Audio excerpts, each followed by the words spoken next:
हाय। Raisina dialogue.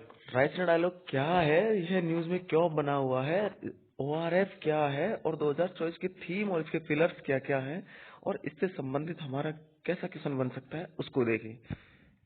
चर्चा में क्यों है। नई दिल्ली में 9वें रायसीना संवाद में 115 देशों के 2500 से अधिक प्रतिभागियों ने भाग लिया। ग्रीस के प्रधानमंत्री क्वारिकोस मित्सोटाकिस उद्घाटन सत्र में मुख्य अतिथि थे। रायसीना डायलॉग के बारे में।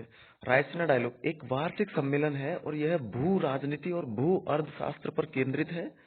वार्षिक सम्मेलन 2016 से नई दिल्ली में आयोजित किया जा रहा है। इसके आयोजक कौन है। भारत सरकार के विदेश मंत्रालय के साथ साझेदारी में ऑब्जर्वर रिसर्च फाउंडेशन ओआरएफ। बहुहितधारक सहभागिता।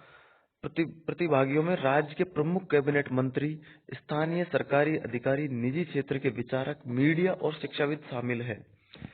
इसे सांग्री ला डायलॉग के समान डिजाइन किया गया है और यह भारत की खुफिया कूटनीति के एक महत्वपूर्ण घटक के रूप में कार्य करता है। रायसीना नाम दिल्ली की रायसीना हिल से लिया गया है। ऑब्जर्वर रिसर्च फाउंडेशन ओआरएफ के बारे में। ओआरएफ क्या है। स्थापना 1990 में स्थापित।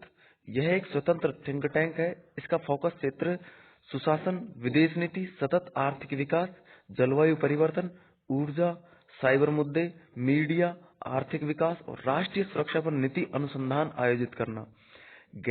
इसके गैर पक्षपातपूर्ण दृष्टिकोण दुनिया भर में सरकारों, व्यवसायों, शिक्षा और नागरिक समाज में विविध निर्णय निर्माताओं को स्वतंत्र और गैर पक्षपातपूर्ण अच्छी तरह से शोषित शोधित विश्लेषण प्रदान करना।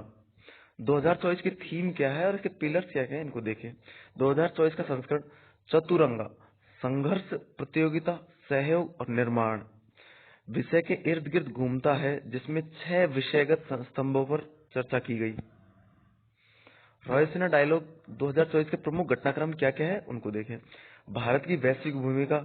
भारत ने विश्व मित्र या विश्व के मित्र के रूप में अपनी भूमिका पर जोर दिया। भारत मध्य पूर्व यूरोप आर्थिक गलियारा का महत्व। भारत मध्य पूर्व यूरोप आर्थिक गलियारा जैसी परियोजनाओं के महत्व पर यूनानी प्रधानमंत्री द्वारा प्रकाश डाला गया। वैश्विक शासन और संयुक्त राष्ट्र सुधार।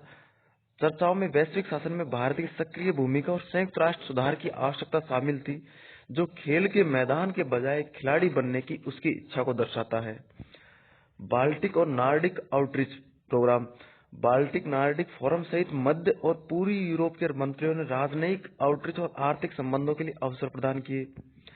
आक्रामकता पर चिंताएं। चर्चा में यूक्रेन में रूसी आक्रामकता और आक्रामक चीन से निपटने पर चिंताओं को संबोधित किया गया। हालांकि इन देशों से प्रतिनिधित्व की कमी थी। और वैश्विक संघर्ष। यूक्रेन में रूसी युद्ध जैसे संघर्षों और क्षेत्रीय तनाव के प्रबंधन पर ध्यान केंद्रित किया गया। अब इससे संबंधित हमारा मेंस का क्वेश्चन कैसा बन सकता है, उसको जाने। रायसीना संवाद के महत्व पर चर्चा करें। सेकंड नंबर, रायसीना डायलॉग का मुख्य उद्देश्य क्या है, इनके बारे में प्रैक्टिस करें। थैंक्स।